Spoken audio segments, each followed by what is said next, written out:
The bridge of the Harmony's voice hummed with soft light and gentle music. Ambassador Velshara stood at the center of the circular command deck, her crystalline body catching and reflecting the glow from dozens of displays around her. Members of 15 different species worked at their stations. Some had tentacles, others had multiple eyes, and a few floated in specially designed gravity fields. But all of them shared one thing: they had never known war. The Galactic Concord had existed for 12,000 years. In all that time, across 847 member species, there had been peace. Perfect, unbroken peace. When species joined the Concord, they brought their art, their science, and their philosophy. They never brought weapons, because weapons were not needed. Velshara adjusted her translation matrix and spoke. Her voice came out as melodic tones that the computer instantly translated for every species present. Communications Officer Trill confirmed the source of these signals. Trill, a being that looked like a floating mass of purple gas, contained in a bubble pulsed with excitement. Confirmed, Ambassador. The signals originate from the third planet of this yellow dwarf star. The inhabitants call their world Earth. They call themselves humans. A ripple of interest moved through the bridge crew. A new species was always caused for celebration. The Concord had not encountered a pre-con civilization in almost 200 years. The discovery process was something had trained for her entire life. But this was her first time leading a first contact mission. Play a sample of their transmissions, Velshara said. The main display flickered to life. It showed images of humans moving, speaking, and interacting. They were bipedal creatures with soft skin and hair on their heads. They wore colorful coverings and lived in vast cities made of metal and glass. The audio played a mixture of sounds, music, voices, and what seemed to be entertainment programs. Shara watched carefully. The humans seemed pleasant enough. They smiled often, and many of their broadcasts showed them helping each other. There were images of humans healing the sick, teaching children, and exploring their world. She noted that they had only one variety of body type. Unlike some species that had multiple forms, all humans seemed to share the same basic shape. Science Officer Kren, what is your analysis? Velshara asked. Kren was a reptilian being with 8 eyes arranged around his head. He manipulated several holographic displays with his clawed hands. The humans are quite young, Ambassador. They discovered radio transmission only 240 of their years ago. They split the atom 180 years ago. They have barely left their home planet. A few orbital stations, one small base on their moon, nothing more. Have they achieved faster than light travel?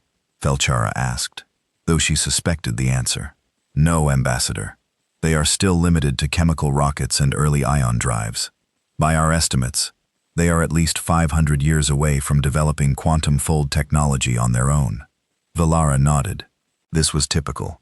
Most species needed help to make the jump to true space travel. That was one reason the Concord existed, to guide younger species into the galactic community. What about their social development? She asked. Kren's display shifted to show maps of Earth with different colored regions. They are divided into approximately 195 separate governmental units, which they call nations or countries. These nations have different languages, cultures, and leadership structures. There is no unified world government. Also typical, Velshara said. Most species unify after contact. What about their temperament? Are they suitable for Concord membership?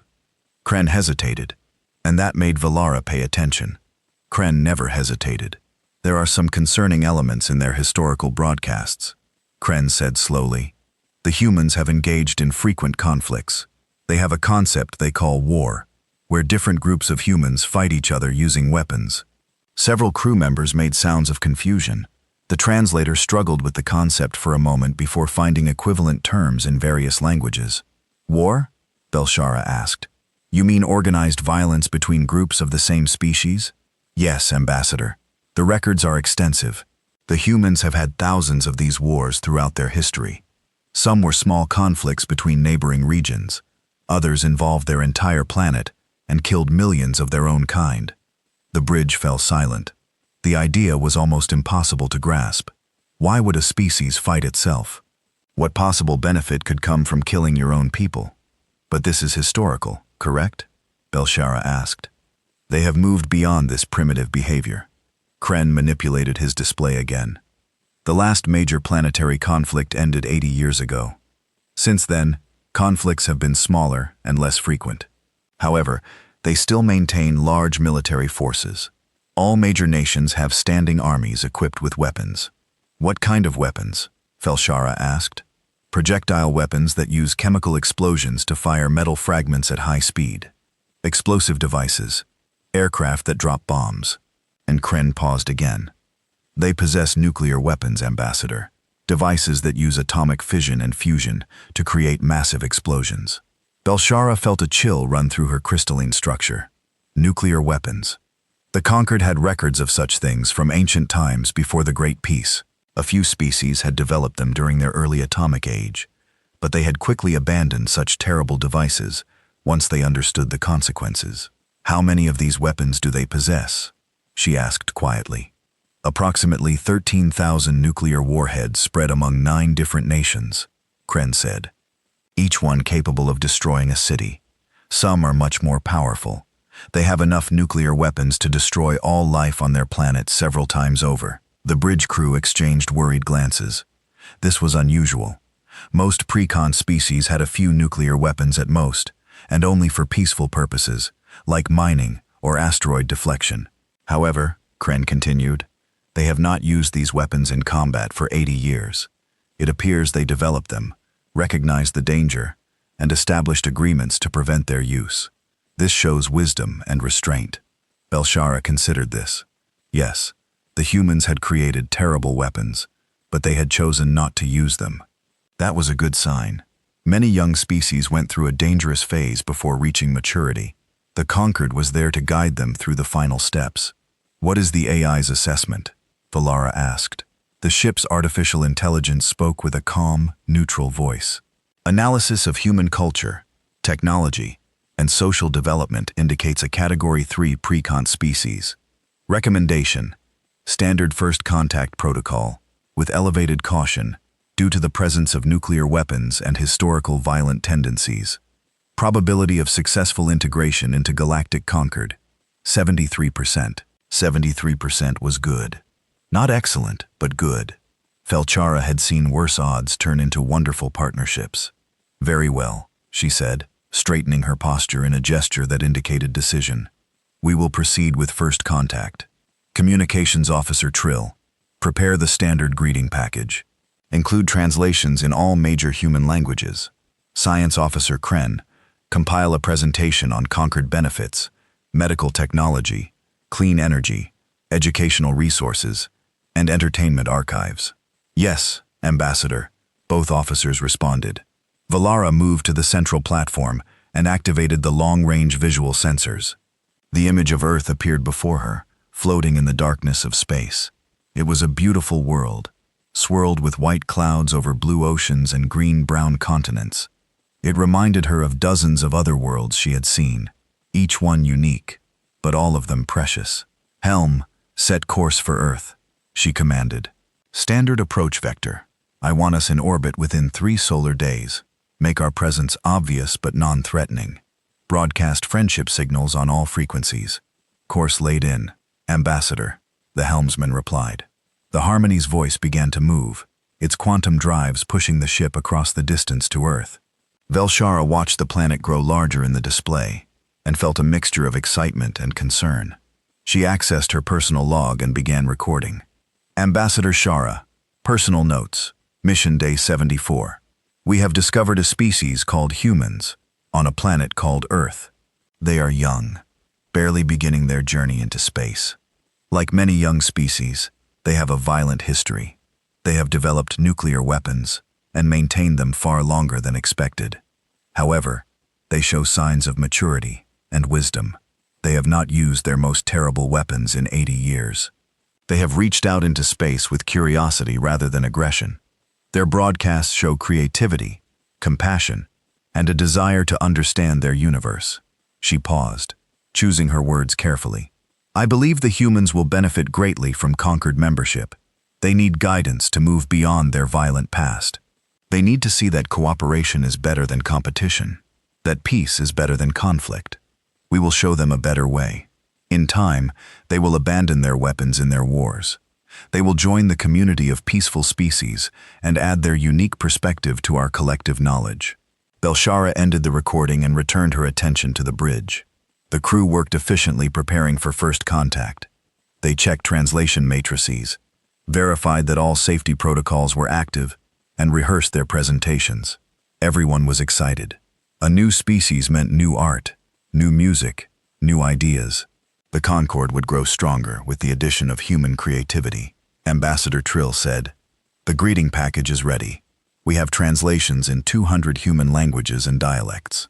The message explains who we are, where we come from, and offers friendship and knowledge." "Excellent work, Trill," Valara said. "When we achieve orbit, we will broadcast to their major population centers. Based on Kren's analysis, we should contact their largest governmental bodies, the United Nations, the United States, China, the European Union, and Russia. These appear to be the most influential human organizations. What if they respond with fear or hostility?" asked one of the junior crew members, a young being from a species that had only joined the Concord 300 years ago. Valara turned to address the entire bridge crew. "Fear is natural. When encountering the unknown, we expect the humans to be afraid at first. That is why our approach is slow and careful. We broadcast our intentions clearly. We make no sudden moves. We offer gifts of knowledge, with no demands in return. Fear fades when beings see that we mean no harm. And if they point their weapons at us," the junior officer pressed. "Their weapons cannot harm this ship," Cran said confidently. "Our shields can absorb anything they might fire at us. Even their nuclear weapons would barely register on our defense grid. We are in no danger." Belshara nodded. "We are safe, and more importantly, we are here to help. The humans do not know it yet, but this is the most important day in their history. Today they learn they are not alone in the universe. Today they take their first step toward joining the great community of peaceful species. Today their future changes forever." The Harmony's voice continued its journey toward Earth. On the bridge, the crew made final preparations. In the cargo holds, gifts waited to be presented. Medical devices that could cure human diseases, energy generators that could power their cities without pollution, and educational databases containing the collected knowledge of 847 species. Belchara looked at Earth again. Such a small planet, she thought. Such a young species. They would need time to adjust, time to learn, time to grow, but that was fine. The Conquered had all the time in the universe. They would be patient with the humans, guide them gently, and help them leave behind their violent ways. After all, that was what the Conquered did best. They brought peace to the galaxy, one species at a time. What Velshara did not know, what her instruments could not detect, and what the Galactic Conqueror had never learned to look for, was that Earth had already noticed their approach.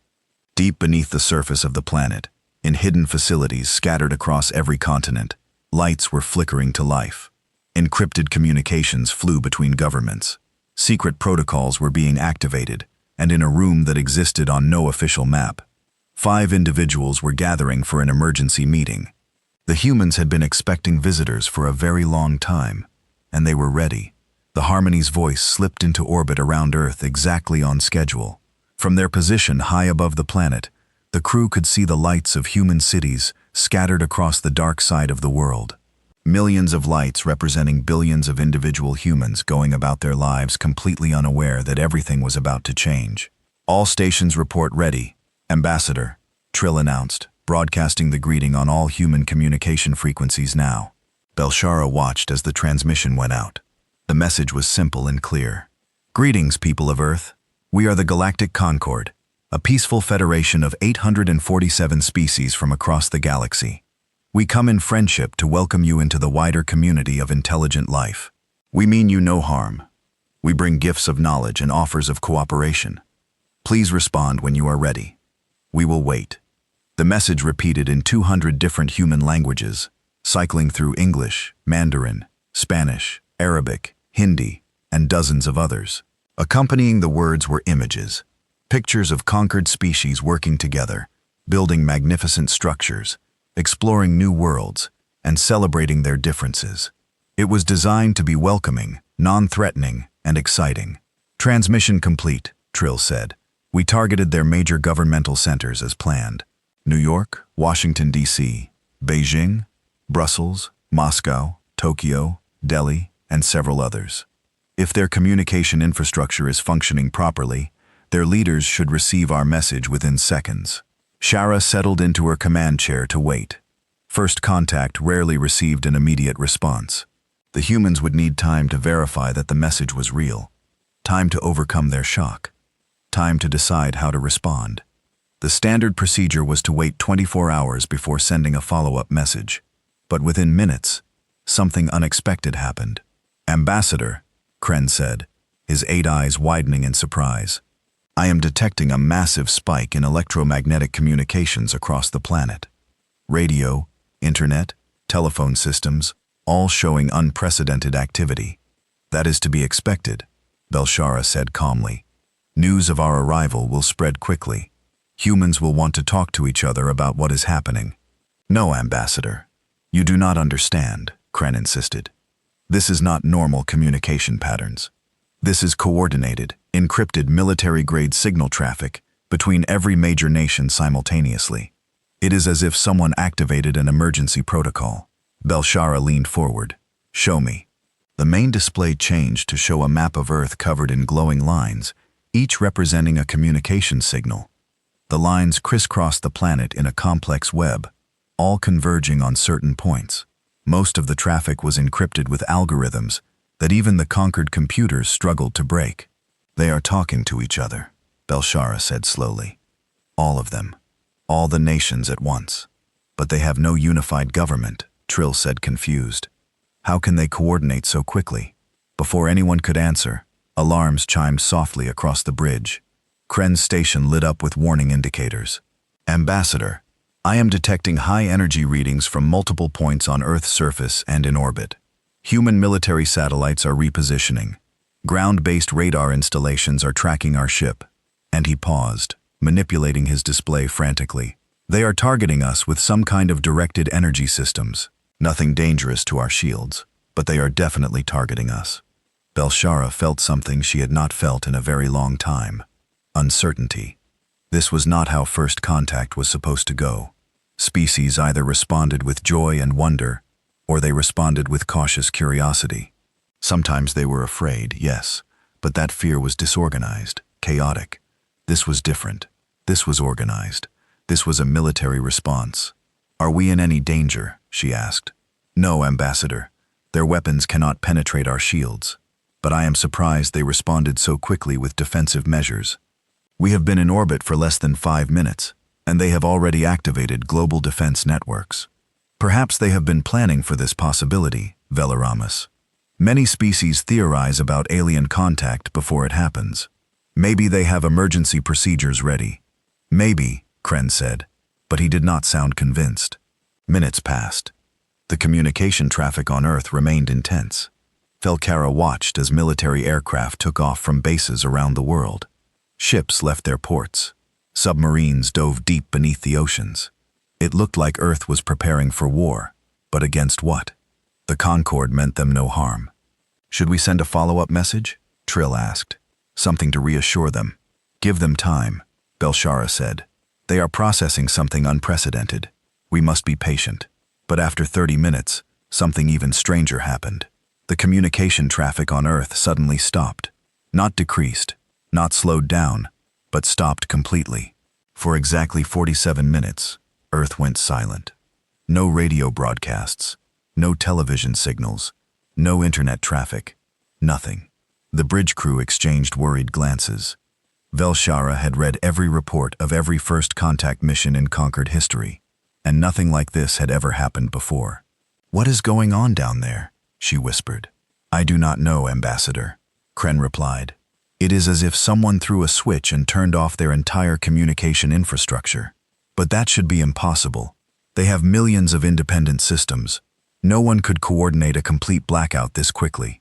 Unless they planned for it, Belshara said quietly. Unless they have been planning for this exact scenario.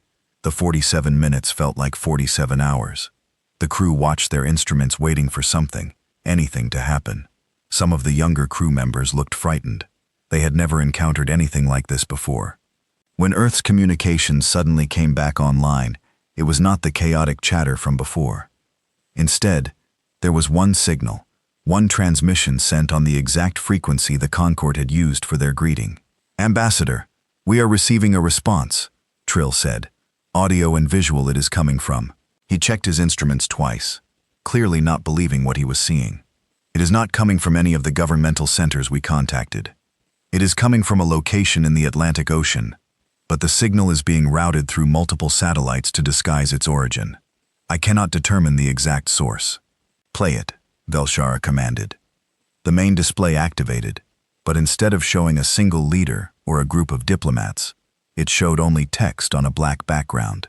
The text was in English, one of Earth's major languages. "Your hail has been received. Stand by for contact with Earth Supreme Council." That was all. No explanation, no introduction, no question. Just a simple statement and a command to wait. "Earth Supreme Council," Falara read aloud. "Our research showed no such organization. Kren, did we miss something in our analysis?" Kren was already searching through their database of human information. "No, Ambassador. I can find no reference to any Supreme Council in any human broadcasts. The United Nations is their closest equivalent to a unified body, but it is not a ruling council. It is a discussion forum, and they specifically mentioned not being contacted at the UN. Could it be a new organization?" Trill suggested. "Perhaps they formed it in response to our arrival." "In 30 minutes, Kren said skeptically. "Impossible. The humans cannot even agree on trade policy in 30 minutes.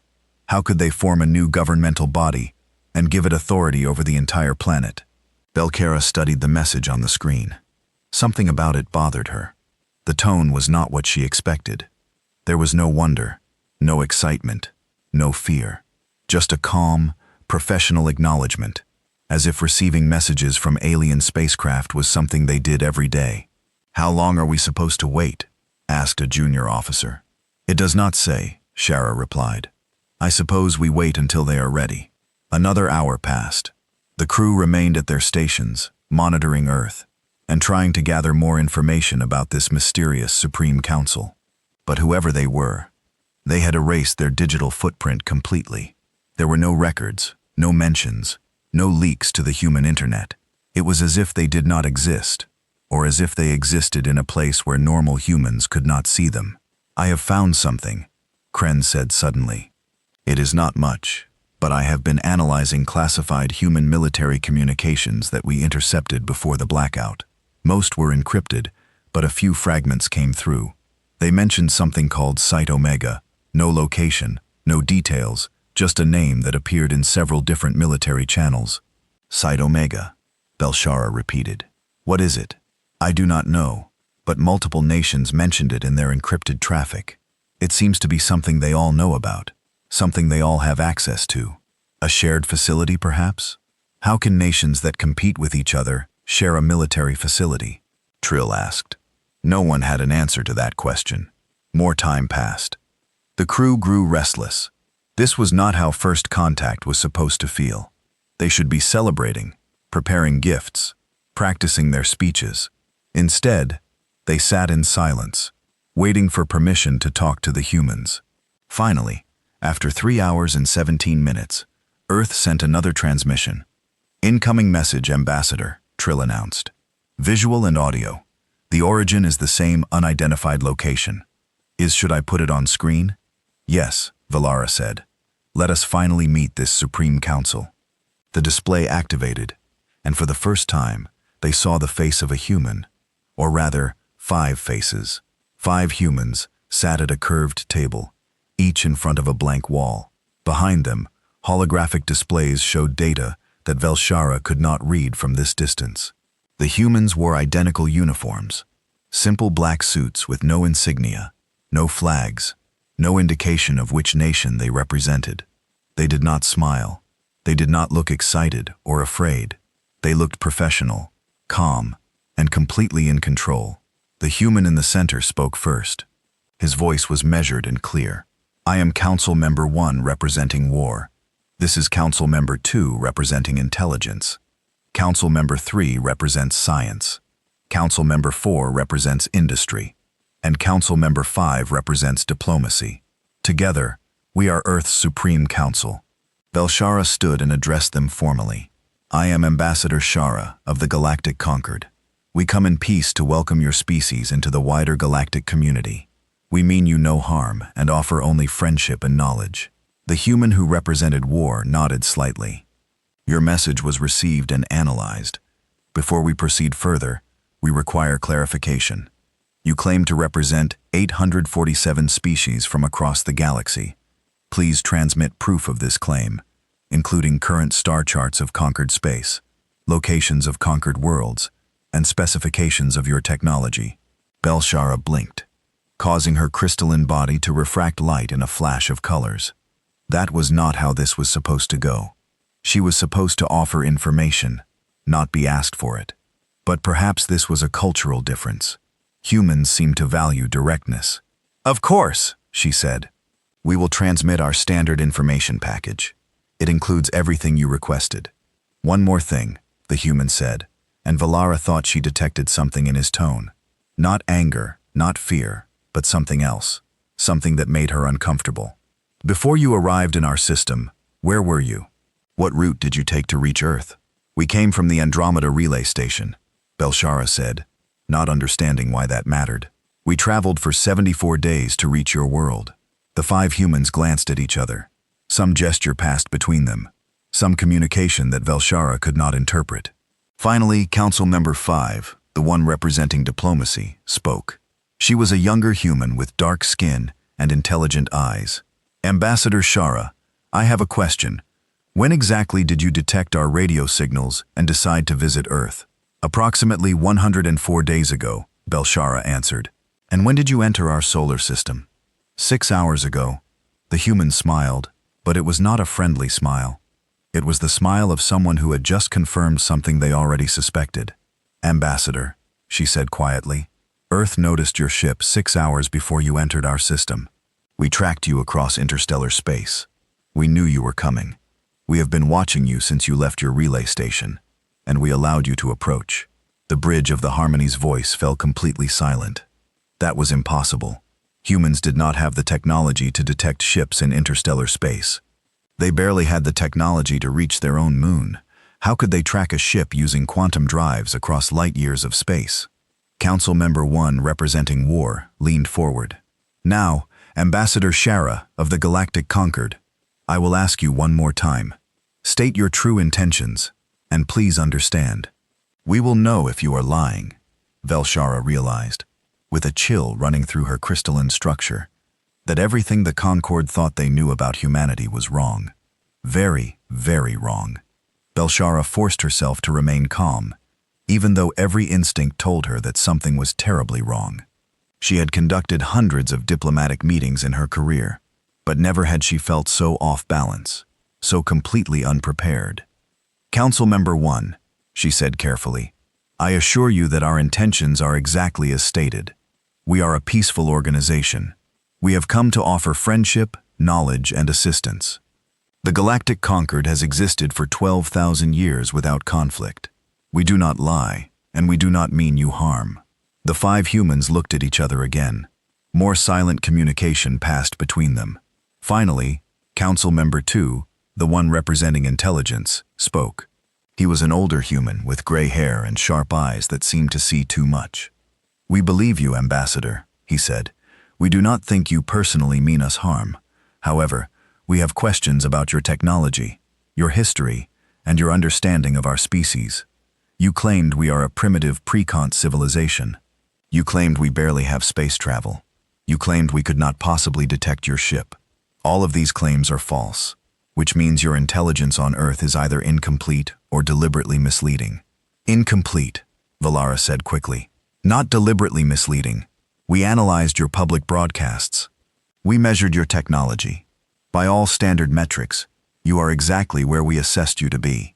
Early space age, no unified government, conventional weapons with some nuclear capability.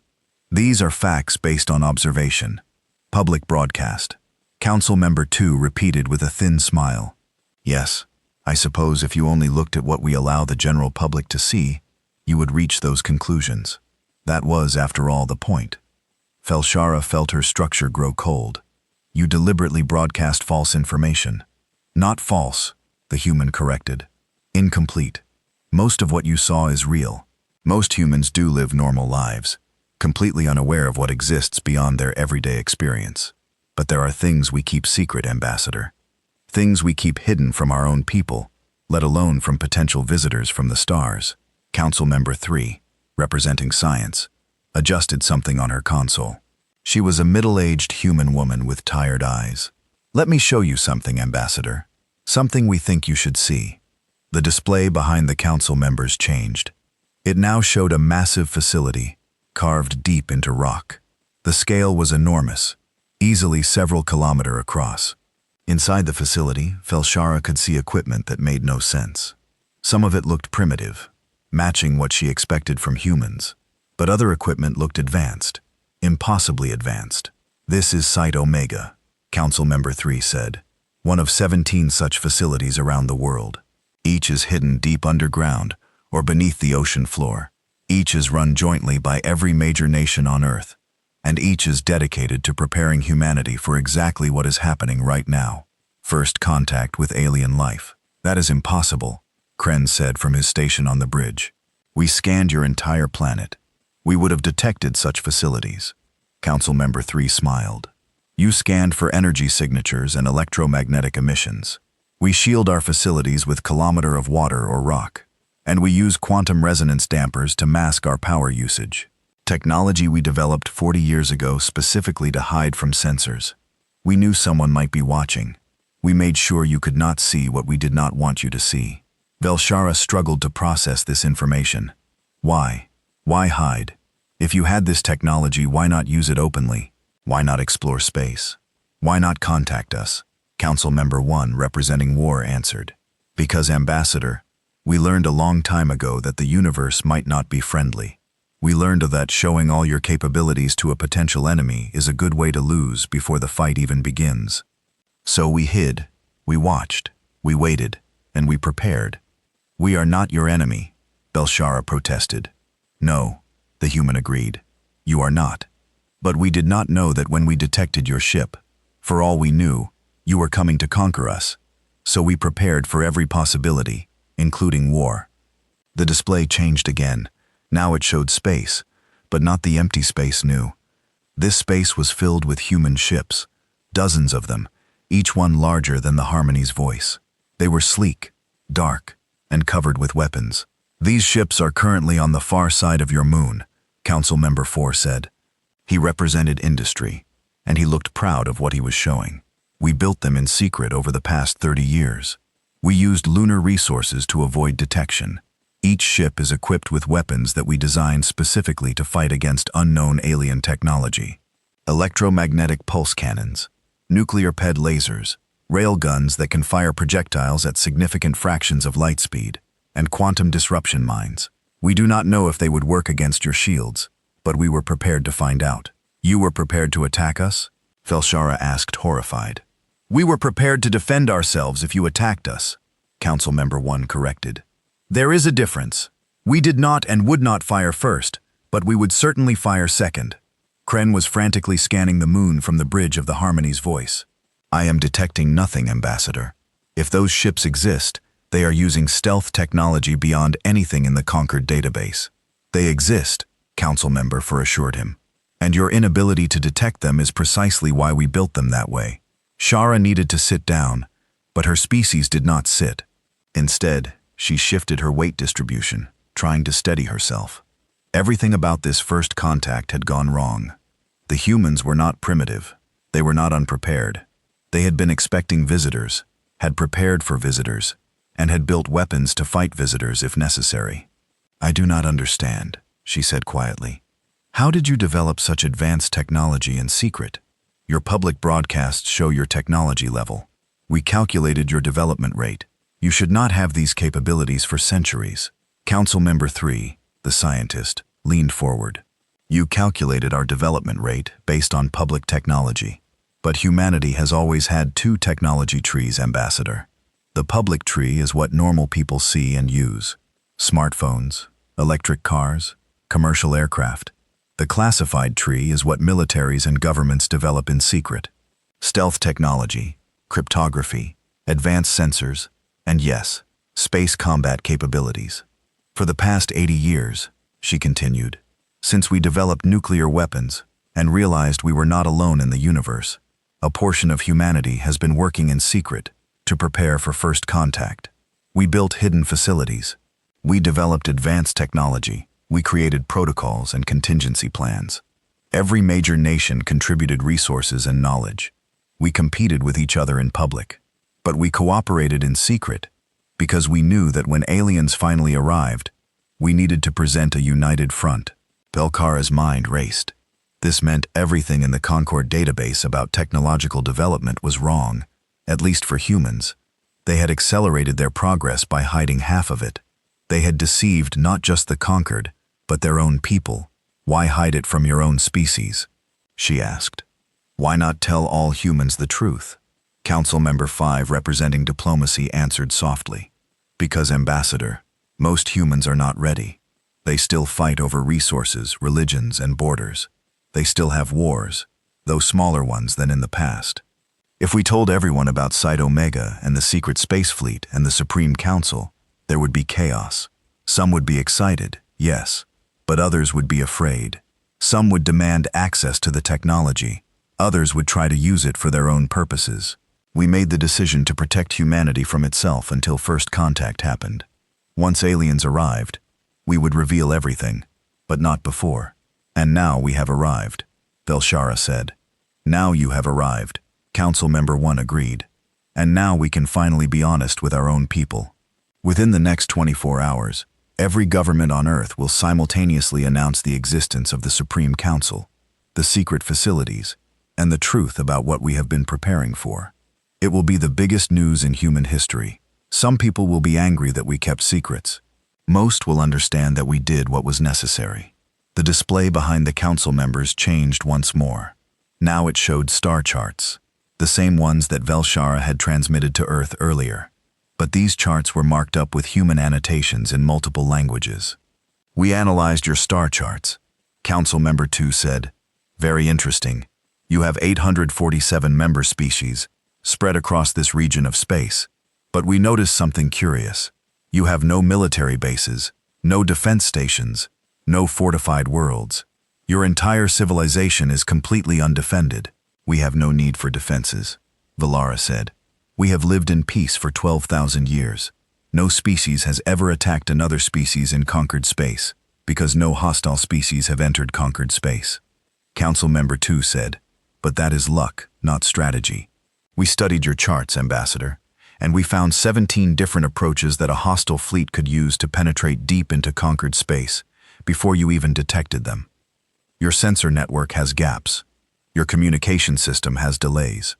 A well-organized attack could destroy dozens of your worlds before you could coordinate a response. And you would have no response, because you have no weapons. We have no weapons because we have no enemies, Belshara insisted. You have no enemies that you know of, the human corrected. That is different. The universe is vast, Ambassador. Thinking that you are safe simply because you have not encountered danger yet is dangerous thinking. That is the thinking of prey animals. Humans learned a long time ago that safety requires vigilance. Council Member 1 stood up from the table behind him. The displays showed more images, more hidden facilities, more secret weapons, more capabilities that should not exist. Let me tell you what we know about you, Ambassador, he said. The Galactic Conquered is a collection of peaceful species who have forgotten how to defend themselves. You have wonderful technology. You have amazing culture. You have achieved things that humanity can only dream of. But you have one critical weakness. You trust that the universe is friendly. You believe that because you are peaceful, others will be peaceful too. That is a beautiful philosophy. It is also a fatal one. The universe is not friendly, Ambassador. The universe is neutral. It does not care about peace or war. It does not care about right or wrong. And somewhere out there beyond your maps and your sensors and your knowledge, there are species that are not peaceful. Species that see your undefended worlds as targets. Species that would conquer you not because they hate you, but because they can. Humans know this, he continued. Because we have been those species in our own history. We have conquered. We have colonized. We have taken what we wanted from those who could not defend themselves. We are not proud of this past, but we learned from it. We learned that strength is necessary. We learned that peace is only possible when you have the capacity for war. Valara wanted to argue, wanted to explain that the Concord was different, that 12,000 years of peace proved the humans wrong. But looking at those humans, at their calm faces and their hidden weapons and their secret preparations, she felt something she had never felt before. She felt that maybe, just maybe, the Galactic Concord was not as wise as they thought they were. "What do you want from us?" she asked quietly. Council Member 5, the diplomat, spoke gently. "What we want, Ambassador, is what you offered, friendship and knowledge. We want to join the Galactic Concord. We want to learn from you. We want to share what we know, but we want to join as equals, not as students. We want a place at your decision-making table, and we want to offer you something that you did not know you needed." "What is that?" Belcher asked. The human smiled. "Protection." The word hung in the air. Protection. The Galactic Concord had never needed protection. The Galactic Concord had never even considered that they might need protection. But looking at those 5 humans, at their careful preparation, and their hidden weapons and their clear understanding of the universe's dangers, Valara realized something shocking. Maybe they did need protection. Maybe they had needed it for a very long time. And maybe humanity was exactly what the Concord needed, even if they did not know it yet. The bridge of the Harmony's voice remained silent for a long moment after the human's declaration. Valara could feel the confusion and concern radiating from her crew. They had trained for first contact scenarios, but nothing had prepared them for this. Nothing in conquered history had prepared them for a species that hid half of its civilization and offered protection to species far more advanced than themselves. Finally, Velshara found her voice. "Council members, I must ask for clarification. You said your species discovered radio transmission 240 years ago. You split the atom 180 years ago. These are facts confirmed by your own historical broadcasts. How is it possible that in such a short time you develop technology that rivals and in some cases exceeds our own? The Concord has been developing technology for thousands of years. The mathematics of technological advancement does not support what you are claiming." Council Member 3, the scientist, nodded, as if she had been expecting this question. "You are correct, Ambassador. Under normal circumstances, our technological advancement should be impossible. But circumstances on Earth have never been normal. May I ask you a question?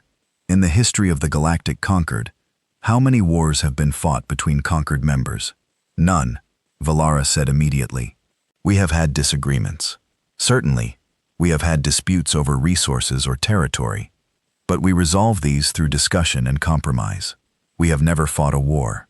And before joining the Concord, how many wars did your species fight?" Valara had to think about that. Her people's history was so ancient, and much of it was not considered important anymore.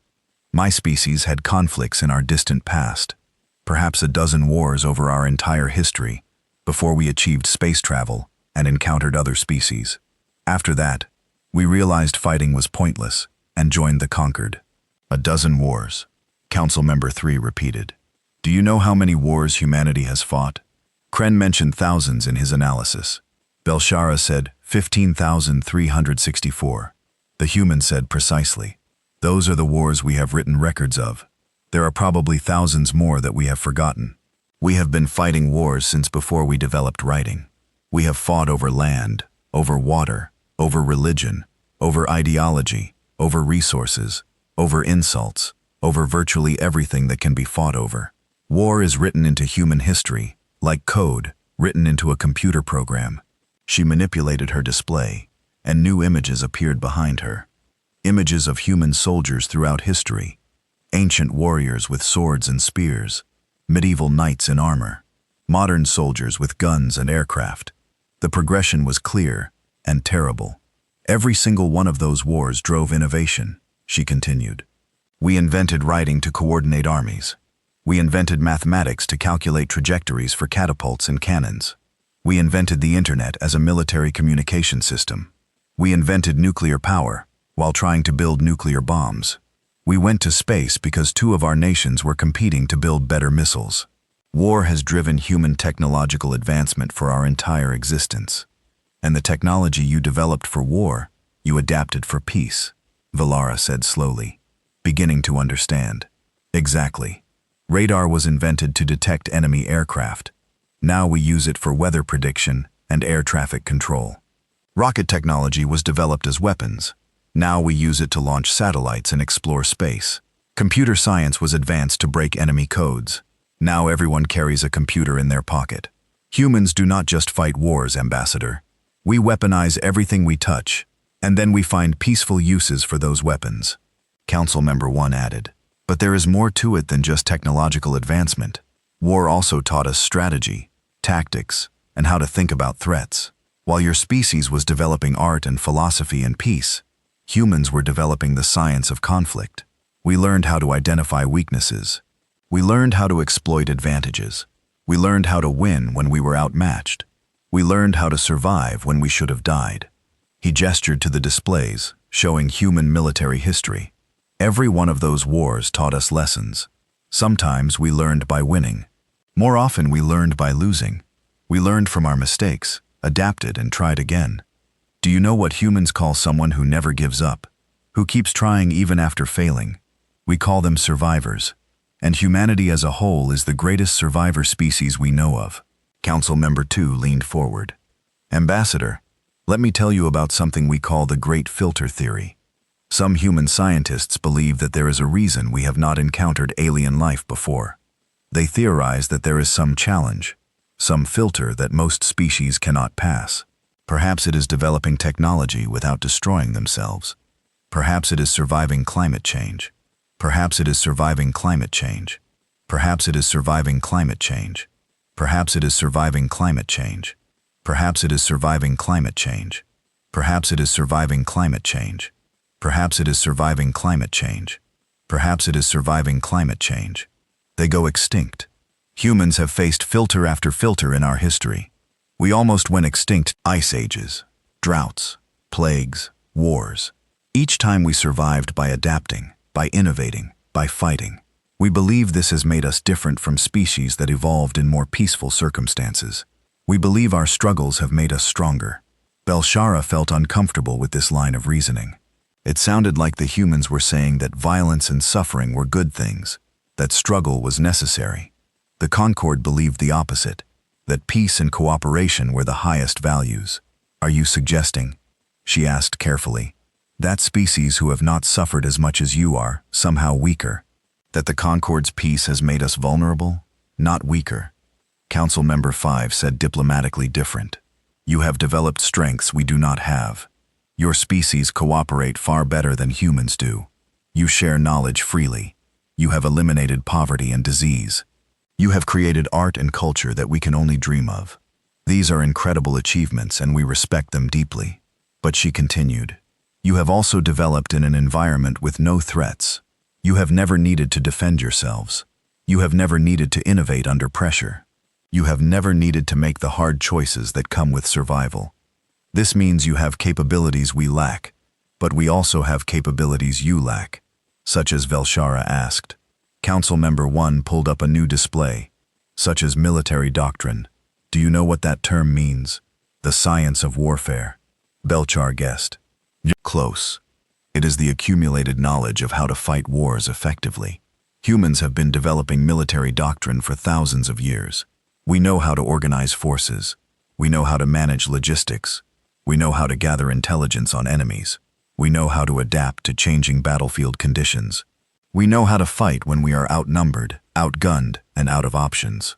He showed footage of human military exercises, ships moving in formation, aircraft coordinating attacks, ground troops working together with precision. It was both impressive and disturbing. This is what humans do naturally, he said. This is what we teach our military officers from the day they join. This is knowledge built over 15,000 wars, and this is knowledge that the Galactic Concord does not have, because you have never needed it. But we do not need it. Valara protested. We have no enemies, that you know of. Council Member 2 said again. Ambassador, May I share something we discovered when analyzing your star charts? We found references to 3 species that used to be Concord members, but no longer are. Your records say they left voluntarily to pursue different paths. But when we analyzed the data more carefully, we noticed something odd. All 3 species disappeared within a 50-year period about 4,000 years ago. All 3 were on the outer edges of conquered space. And all 3 stopped communicating suddenly, not gradually. Belshara felt a chill. She knew what he was implying, but she did not want to believe it. Those species chose to leave. They wanted to explore on their own. Or something happened to them, the human said quietly. Something that made them go silent. And because the conqueror does not think in terms of threats, you assumed they left peacefully. You never investigated. You never sent ships to check on them. You just accepted that they were gone. That is speculation, Valara said, but her voice lacked conviction. It is, Council Member 2 agreed. But it is the kind of speculation that keeps species alive. We humans have a saying, hope for the best, but prepare for the worst. The conquered hopes for the best, and that is beautiful. But you do not prepare for the worst. That is dangerous. Council Member 4, representing industry, added his own perspective. There is also the matter of economic efficiency. Ambassador, your technology is wonderful, but it is not optimized for mass production or rapid deployment. We analyzed the specifications you transmitted. Your ships take years to build. Your equipment requires rare materials. Your manufacturing processes prioritize quality over quantity. These are good things in peacetime, but in wartime, they would be fatal. Humans have learned to build quickly and efficiently. We learned this because we needed to. In our last major global war, we built thousands of aircraft, millions of weapons, and entire fleets of ships in just a few years. We did this because we had to, because the alternative was defeat. We learned to turn entire economies toward production. We learned to use common materials instead of rare ones. We learned to build things that were good enough rather than perfect. He showed graphs comparing human production capability to Concord production estimates. The differences were staggering. Humans could build in months what would take the conquered years. If war came to the conquered, he said, you would not be able to adapt quickly enough. Your economy is not designed for it. Your manufacturing is not designed for it. Your entire civilization is designed for peace, which is wonderful, until someone brings war. Belshara wanted to argue, wanted to defend the conquered philosophy, wanted to explain that they had chosen peace deliberately after seeing the cost of conflict. But looking at the evidence the humans presented, looking at their hidden preparations and their rapid development, and their strategic thinking, she could not find words. Council Member 5 spoke again, her voice gentle but firm. Ambassador, we are not trying to insult the Galactic Conquered. We are not trying to suggest that our way is better than yours. What we are trying to say is that we are different, and that difference could be valuable to you. You have built a civilization based on cooperation and peace. That is beautiful. But you have also created a civilization with a single point of failure. If someone comes along who does not share your values, you have no way to defend what you have built. Humans can be that defense. We can offer you our strategic thinking, our military doctrine, our rapid production capability, and our experience with conflict.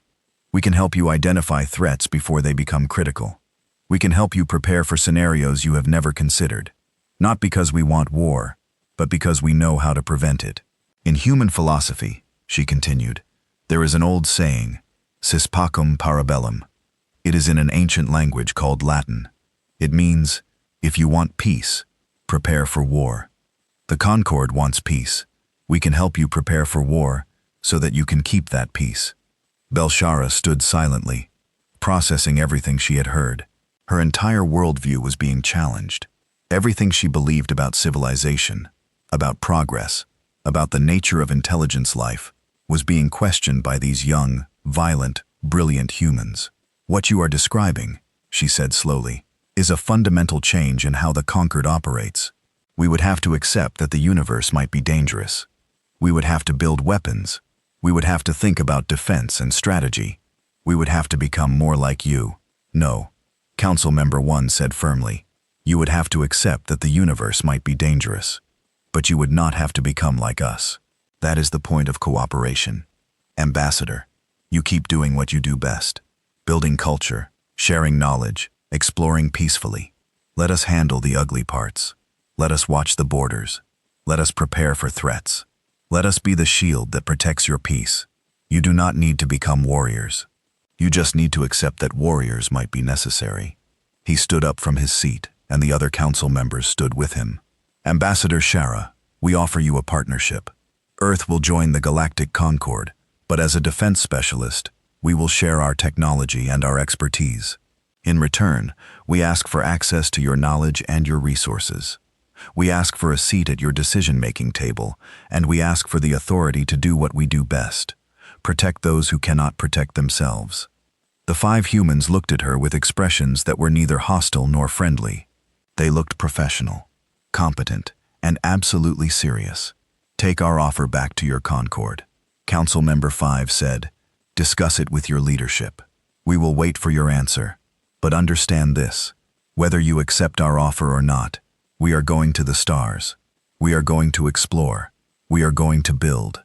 We are going to grow. The only question is whether we do it as your allies or as your neighbors.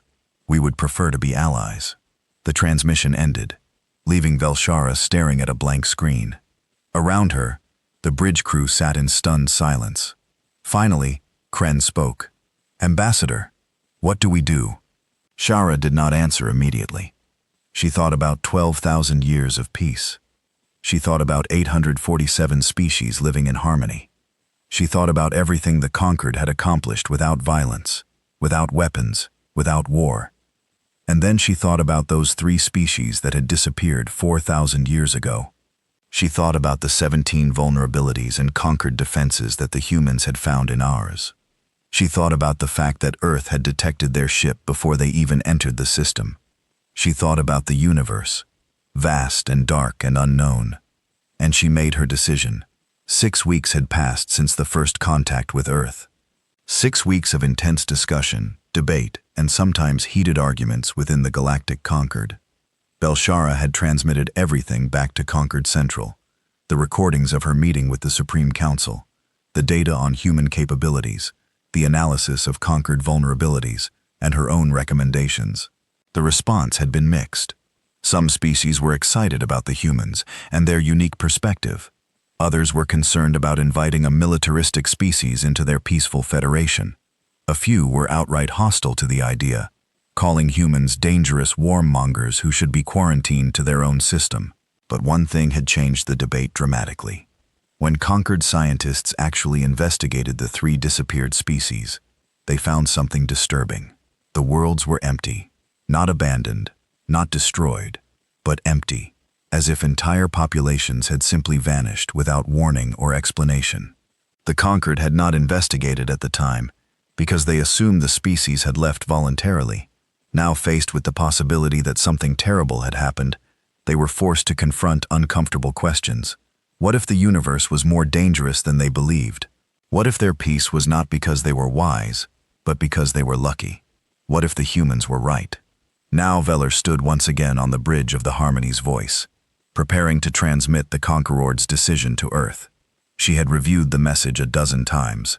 It was not exactly what the humans had asked for, but it was close. It was a compromise, which was what the Concord did best. Open a channel to Earth's Supreme Council, she commanded. The display activated, showing the same 5 humans at their table. They looked exactly as they had 6 weeks ago, calm, professional, and completely in control. Velshara wondered if they ever showed emotion. Ambassador Velshara, Council Member 5 said in greeting, "We have been expecting your transmission. Has the Galactic Concord reached a decision?" "We have," Velshara said. She took what would be considered a deep breath if her species breathed. "The Galactic Concord has debated your proposal extensively. After careful consideration, and after conducting our own investigation into certain historical anomalies, we have decided to accept Earth as a member species." The 5 humans showed no reaction. They simply waited for her to continue. "However," Shara said, "we have concerns about some of your terms. You asked for equal membership immediately. You asked for a seat on the Concord Security Council, which does not exist because we have never needed one. You asked for authority to make defense decisions without full Concord approval. These terms are difficult for us to accept. Council Member 1 leaned forward slightly. And yet, you said you accept us. I am curious about the conditions. Belshara displayed the formal proposal on the screen between them. Earth will join the Galactic Concord with full membership rights. You will have access to all Concord knowledge databases, technology, and resources. In return, you will share your knowledge with us. Though we understand that some military secrets may need to remain classified for security reasons, this is acceptable. Additionally, the Galactic Concord will create a new position that has never existed before: Defense Coordinator. This position will be held by Earth and will be responsible for analyzing security threats, recommending defense protocols, and coordinating protection for conquered space. You will have the authority to build defense stations, deploy monitoring satellites, and establish rapid response forces. However, any military action must be approved by the Conquered Assembly unless there is an immediate threat that requires instant response. She paused, watching the humans' faces for reaction. Still nothing. They were very good at hiding their thoughts. Finally, she continued, Earth will be granted a permanent seat on the Conquered High Council, which is our main decision-making body. You will have equal voting rights with the founding species. This is unprecedented for a new member, but we recognize that your unique expertise makes you a special case. What you will not receive, at least not immediately, is independent authority to make decisions for the entire Concord. We are a democracy, and all major decisions must be voted on. We understand that this may slow down response times in a crisis, but we believe cooperation and consensus are worth the extra time. If you prove your value over time, we are open to expanding your authority. Belshara finished and waited. The 5 humans looked at each other, having one of their silent conversations. Finally, Council Member 2 spoke. You investigated the 3 disappeared species, he said. It was not a question. We did, Valara admitted. You were right. Something happened to them. We do not know what, but the evidence suggests it was not voluntary. This discovery has made many in the Conquered reconsider their assumptions about the universe. Good, the human said.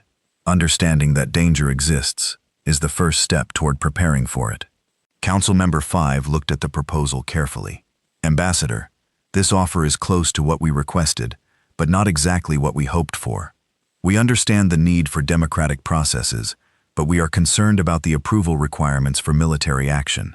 What happens if we detect a threat and need to respond immediately, but the Concord Assembly cannot reach a decision quickly enough? That is a valid concern, Valara acknowledged. We have discussed this extensively. The compromise is that you have full authority to respond to immediate threats without approval. However, you must report your actions and reasoning to the Assembly within 24 hours. If the Assembly disagrees with your actions, they can override your authority, but you will not be punished for making decisions in good faith during a crisis. What defines an immediate threat? Council Member 1 asked. We will work together to establish clear parameters, Belshar said.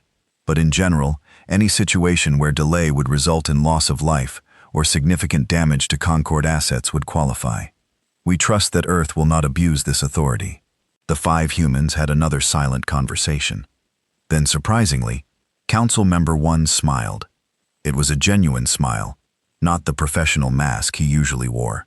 Ambassador Shara, you have learned something important in these 6 weeks. You have learned to think like a strategist. That clause about immediate threats is a loophole large enough to fly a battleship through. If we wanted to, we could justify almost any action as responding to an immediate threat. You are trusting us not to abuse that power. Yes, Velshara said simply. We are trusting you. That is what the Concord does. We trust our members to act in good faith. If you betray that trust, then our partnership was doomed from the beginning. But if you honor it, then we have the foundation for something remarkable. Council Member 5 smiled as well.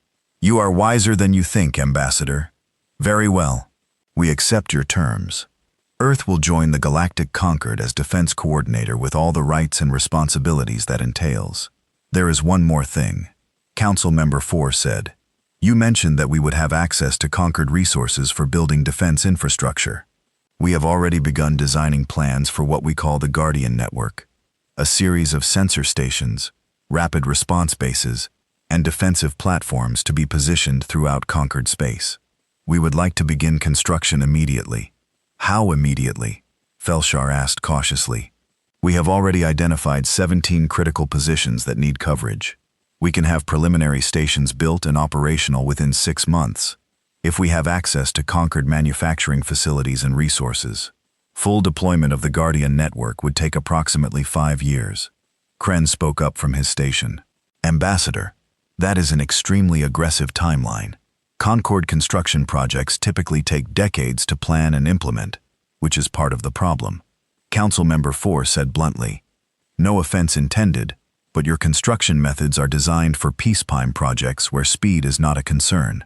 We need to build quickly because every day that conquered space remains undefended is a day that something could go wrong.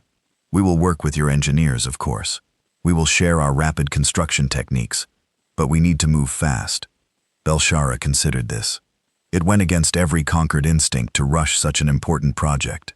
But the humans had already proven that their instincts were different, and in some cases better. "Very well," she said. "You may begin the Guardian Network project, but we will assign conquered observers to work with your teams. They will learn your methods, and they will ensure that your construction meets safety standards. Is that acceptable?" "More than acceptable." Council Member 3 said, "We want you to learn our methods. Part of our purpose is to share knowledge, not just build things. If we teach conquered species how to build quickly and efficiently, then everyone benefits." Council Member 5 stood up from the table. The others followed her lead. "Ambassador Shara, on behalf of Earth and humanity, we formally accept membership in the Galactic Concord. We pledge to defend all member species, to share our knowledge freely, and to work toward the common good of all intelligent life. We are honored to join your federation." Belshara felt a wave of emotion that surprised her. Despite all the concerns and debates, despite the strangeness of this first contact, she felt that something important was happening, something that would change the conquered forever, hopefully for the better. "And we are honored to welcome you," she said. "Earth is now officially the 848th member of the Galactic Concord. Welcome to the family."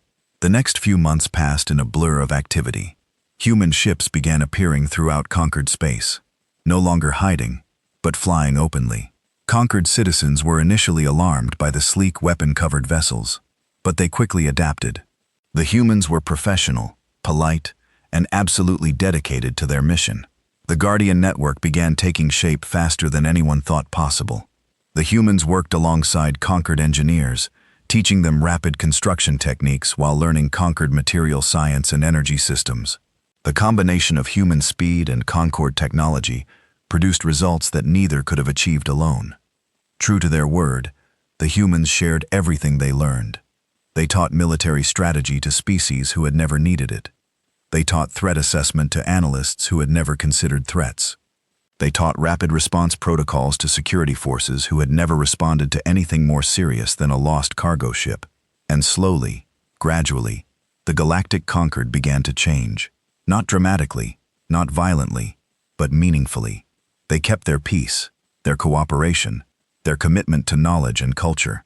But they added something new: awareness, preparedness, the understanding that peace was not guaranteed, but something that needed to be protected.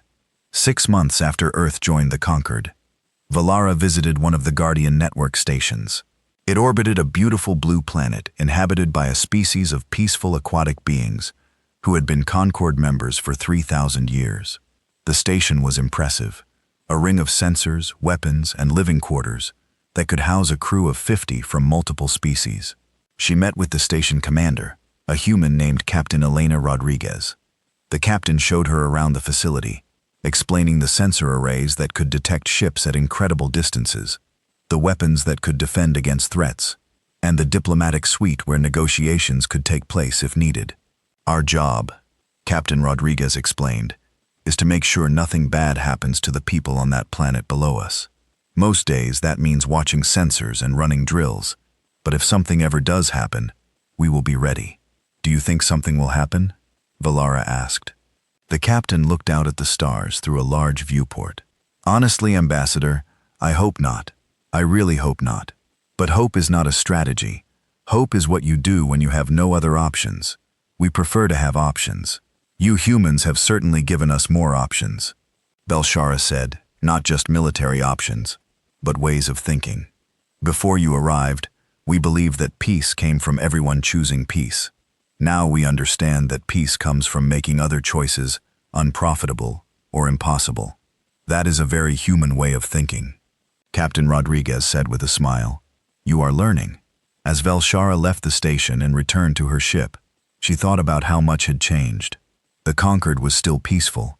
They still valued cooperation and knowledge, but they were no longer naive. They no longer assumed the universe was safe just because they wanted it to be. And perhaps most importantly, they were no longer alone in facing whatever might come. They had allies who understood danger, who knew how to fight, who would stand between the innocent and whatever threats lurked in the darkness of space. She accessed her personal log one final time to complete her report on the first contact with Earth. Final report, Ambassador Veller, regarding first contact with species designated human, planet Earth, 848th member of the Galactic Conquered. Initial contact did not proceed as expected. The humans were not the primitive, unorganized species we anticipated. They had been preparing for first contact for decades and possessed capabilities far beyond what their public technology suggested.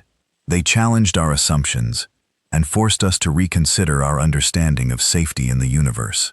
After extensive debate, the Concord has accepted Earth as a member species, with special designation as Defense Coordinator. This decision was controversial but necessary. The humans bring capabilities we lack and perspective we need. In the 6 months since formal contact, humans have proven their value repeatedly.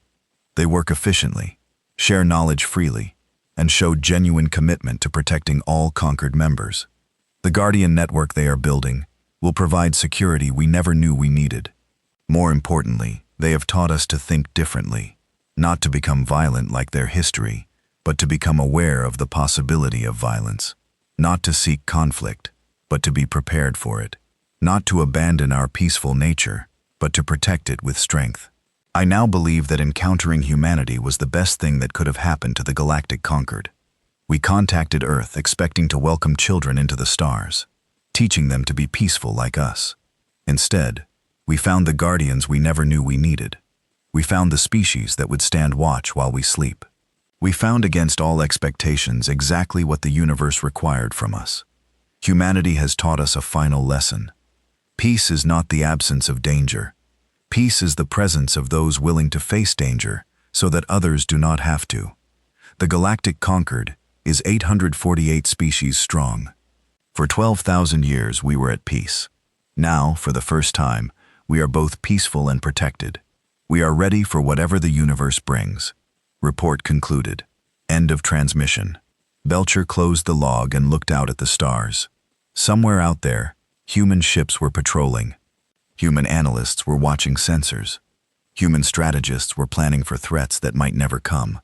And the Galactic Conquered, for the first time in its long history, could rest easy, knowing that if danger came, they would be ready, because humanity was watching, and humans never stopped watching.